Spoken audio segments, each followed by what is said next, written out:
ઇમલેંગ shopping સેન્ટરનો ગેલેરીનો ભાગ અત્યારે પડી ગયેલ છે।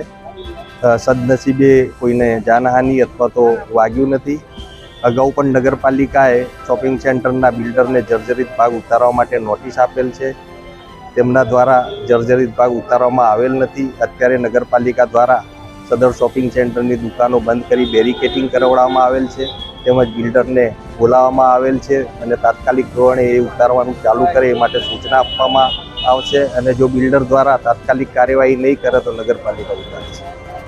ઇમલેંગ શોપિંગ સેન્ટરનો ગેલેરીનો ભાગ અત્યારે પડી ગયેલ છે।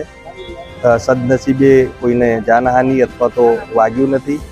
અગાઉ પણ નગરપાલિકાએ શોપિંગ સેન્ટરના બિલ્ડરને જર્જરિત ભાગ ઉતારવા માટે નોટિસ આપેલ છે, તેમના દ્વારા જર્જરિત ભાગ ઉતારવામાં આવેલ નથી। અત્યારે નગરપાલિકા દ્વારા સદર શોપિંગ સેન્ટરની દુકાનો બંધ કરી બેરિકેટિંગ કરાવવામાં આવેલ છે, તેમજ બિલ્ડરને બોલાવવામાં આવેલ છે અને તાત્કાલિક ધોરણે એ ઉતારવાનું ચાલુ કરે એ માટે સૂચના આપવામાં આવશે। અને જો બિલ્ડર દ્વારા તાત્કાલિક કાર્યવાહી નહીં કરે તો નગરપાલિકા ઉતારશે।